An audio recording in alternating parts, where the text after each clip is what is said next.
नमस्कार दोस्तों, फिर से स्वागत है हमारे नए वीडियो में। हम पढ़ रहे हैं कक्षा 7 के सामाजिक विज्ञान के हमारा राजस्थान पाठ्य पुस्तक। इसमें राजस्थान अध्ययन से संबंधित सामग्री है जो आपके लिए बहुत महत्वपूर्ण साबित हो सकती है।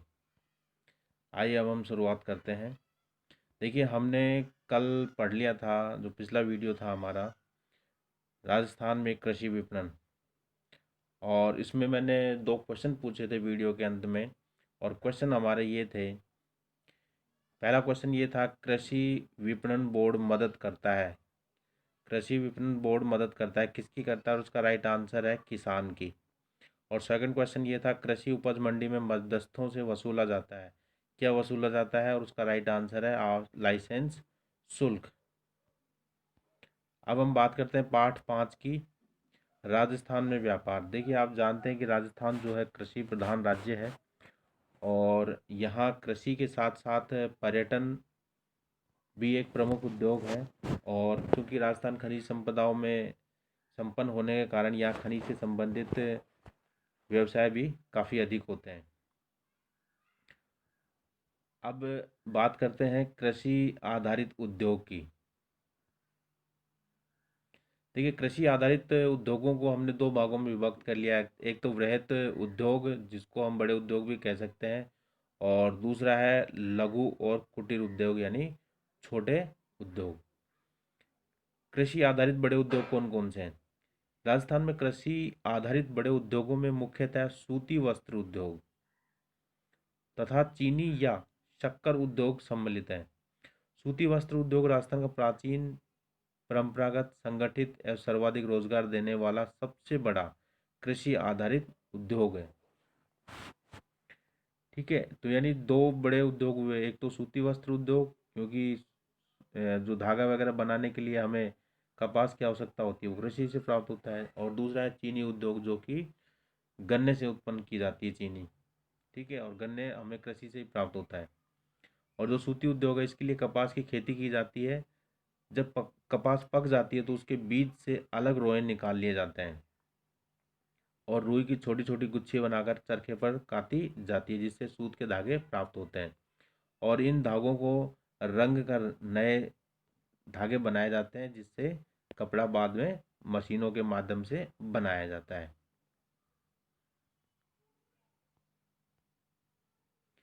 राजस्थान में पहली जो सूती वस्त्र मिल, दी कृष्णा मिल्स लिमिटेड, की स्थापना ब्यावर में वर्ष 1889 में की गई थी। बहुत एग्जाम की दृष्टि से बहुत महत्वपूर्ण तथ्य है ये। राजस्थान की पहली सूती वस्त्र मिल, क्या नाम है उसका? दी कृष्णा मिल्स लिमिटेड। ठीक है, दी कृष्णा मिल्स लिमिटेड कहाँ स्थापित? ब्यावर में। और कब स्थापित? 1889 में। ठीक है, ब्यावर, भीलवाड़ा, जयपुर, किशनगढ़, पाली, हनुमानगढ़, कोटा, गंगानगर, विजयनगर आदि में सूती वस्त्र की मिलें स्थापित हैं। वर्तमान में इन क्षेत्रों में सूती कपड़े से संबंधित मिलें स्थापित की गई है। और वर्तमान में भीलवाड़ा को वस्त्र नगरी के नाम से जाना जाता है, क्योंकि यहाँ वस्त्रों से संबंधित काफ़ी अधिक कार्य होता है भीलवाड़ा में। ठीक है, तो भीलवाड़ा को वस्त्र नगरी कहते हैं। दूसरा बड़ा उद्योग की हमने चर्चा की थी, चीनी उद्योग की। अधिकांश चीनी मिलें गन्ना उत्पादक क्षेत्रों के पास स्थापित की जाती है, जिससे उन्हें कच्चा माल आसानी से उपलब्ध हो जाए। इससे उनका समय भी बचता है और उनका धन भी बचता है। इन मिलों में गन्ने के रस द्वारा वृहद स्तर पर शक्कर का निर्माण किया जाता है। तो इस प्रकार कृषि आधारित 2 बड़े उद्योग हुए। एक तो सूती वस्त्र उद्योग, और दूसरा है चीनी मिल या चीनी का उत्पादन। अब हम बात कर लेते हैं कृषि आधारित लघु एवं कुटीर उद्योग, यानी छोटे उद्योगों की बात। राज्य में कृषि आधारित लघु उद्योग मुख्यतः खाद्य तेल, गुड़, खांडसारी एवं दाल उद्योग हैं। खाद्य तेल के कारखाने जयपुर, भरतपुर, सवाईमाधोपुर, श्रीगंगानगर, कोटा, बूंदी, अजमेर तथा पाली जिले में स्थित हैं। क्योंकि यहाँ इसका कारण ये, क्योंकि यहाँ पर्याप्त मात्रा में तिलहन का उत्पादन होता है। जैसे जयपुर, भरतपुर और सवाईमाधोपुर, इन क्षेत्रों में और एक गंगानगर भी, इन क्षेत्रों में सर्वाधिक मात्रा में सरसों पैदा होती है, जिससे सरसों का तेल उत्पादित होता है। इसलिए जयपुर, भरतपुर, सवाईमाधोपुर में सरसों के तेल के कारखाने हैं। और कोटा बूंदी में क्या है, सोयाबीन अधिक पैदा होता है। ठीक है, तो इसलिए यहाँ सोयाबीन के कारखाने हैं। अजमेर में भी सरसों वगैरह, पाली में भी सरसों के तेल के कारखाने हैं। इसके अलावा अजमेर में मूंगफली तेल के भी पर्याप्त कारखाने हैं। राजस्थान खादी तथा ग्रामोद्योग बोर्ड राज्य में खादी के साथ कुटीर उद्योगों के प्रबंधन का कार्य भी करता है। इनमें सूती खादी, खादी सिल्क, घानी तेल, जिसको हम कच्ची घानी तेल भी कह सकते हैं, गुड़ तथा खांडसारी, शहद आदि से संबंधित उद्योग कृषि आधारित उद्योग है। यानी छोटे छोटे उद्योग हैं जो लोगों के द्वारा अपने व्यक्तिगत स्तर पर या 5-10 लोगों की सहायता से उत्पादन किया जाता है। ग्रामीण क्षेत्र में रोजगार प्रदान करने तथा लोगों की आर्थिक स्थिति में सुधार करने हेतु इन उद्योगों को बढ़ावा देना आवश्यक है। सरकार इसके लिए नियंत्रण प्रयासरत है। ठीक है, इस प्रकार से ये 2 प्रकार के उद्योग हुए जो कृषि पर आधारित है, छोटे उद्योग और वृहद उद्योग। अब हम बात करते हैं प्रसंस्करण किसे कहते हैं। ये एक प्रक्रिया जिसके द्वारा कृषि उत्पादों, विशेषकर वे उत्पाद जो शीघ्र नष्ट हो जाते हैं, को खाद्य पदार्थ के रूप में रूपांतरित किया जाता है, जिससे कि उनका लंबे समय तक उपयोग हो सके। उसको बोलते हैं प्रसंस्करण। यानी हम खाद्य पदार्थों को सुरक्षित, लंबे समय तक सुरक्षित रख सके, जिससे हम उनका उपयोग कर सकें। प्रोसेसिंग बोलते हैं इसको। अब बात करते हैं आयात निर्यात की। देखिए, आयात निर्यात क्या होता है। आयात, जो हम वस्तुओं को अपने देश में मंगाते हैं साधारण शब्दों में, और निर्यात यानी हमारे देश में जो वस्तुएं उत्पन्न होती हैं उनको दूसरे देशों में भेजते हैं। वस्तुओं का विनिमय व्यापार कहलाता है। विनिमय का मतलब है आदान प्रदान। ठीक है, वस्तुओं का विनिमय व्यापार कहलाता है। अतः यह कहा जा सकता है कि अन्य देश या राज्य से वस्तुओं को मंगवाना आयात कहलाता है, एवं वस्तुओं को अन्य देश या राज्य में भेजना निर्यात कहलाता है। क्योंकि हमें आयात निर्यात की आवश्यकता इसलिए पड़ती है क्योंकि बहुत सी ऐसी वस्तुएं जो हमारे यहाँ उत्पन्न होती है, जिनको हम अतिरिक्त उत्पादन को बेच करके या अन्य देशों में भेज करके पैसे कमा सकते हैं, और कुछ ऐसी चीज़ें होती है जो दूसरे देशों में होती है, हमारे यहाँ उत्पन्न नहीं हो पाती, और हम उन वस्तुओं का आयात करते हैं।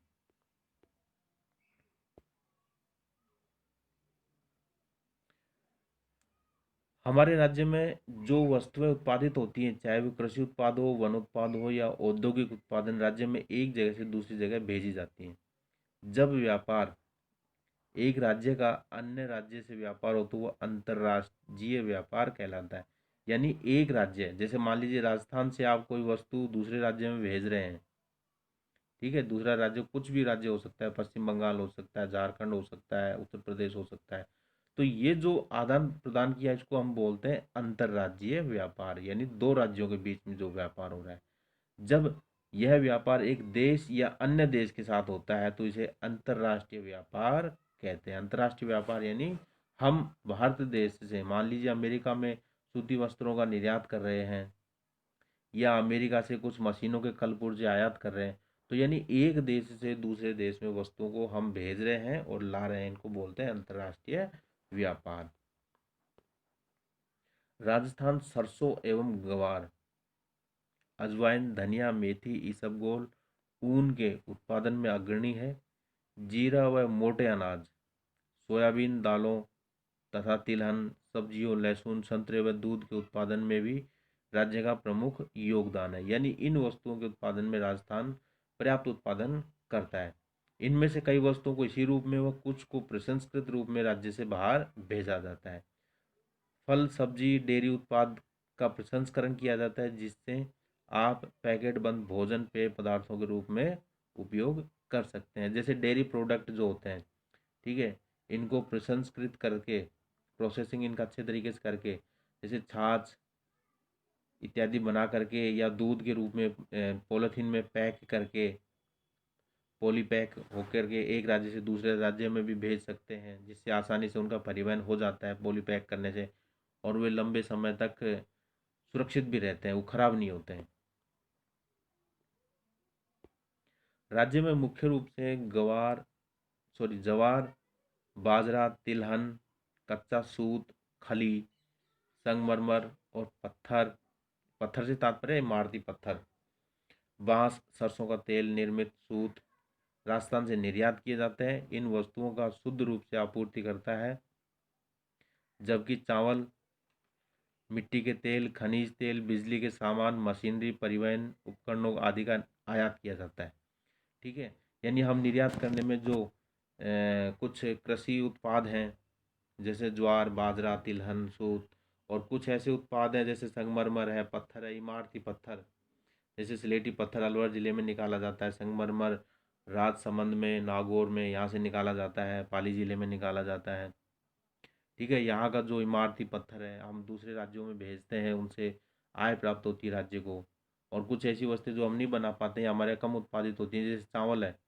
चावल में एक दो राज्य ही चावल पैदा करते हैं, जैसे गंगानगर है, थोड़ा सा हनुमानगढ़ है या बूंदी ही चावल पैदा करता है, बाकी हम दूसरे राज्यों से आयात करते हैं।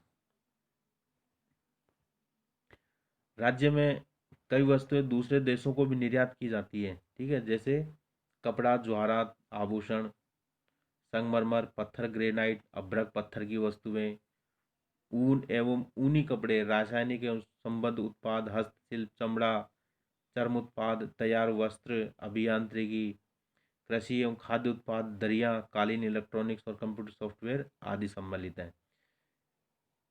राज्य कई वस्तुओं के उत्पादन में अग्रणी है। यहाँ निर्यात की कई संभावना है, इसलिए सरकार ने निर्यात संवर्धन हेतु कई योजनाएं लागू की है।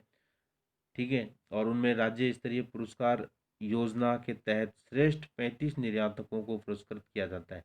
यानी हम ये विभिन्न प्रकार की जो वस्तुएं भेजते हैं विदेश में, है ना, ये कपड़ा, ज्वारात, संगमर या और भी वस्तुएं, अभ्रक इत्यादि, तो इस प्रकार से राज्य सरकार के द्वारा राज्य स्तरीय जो निर्यात पुरस्कार घोषित किया जाता है वो 35 निर्यातकों को दिया जाता है प्रत्येक वर्ष।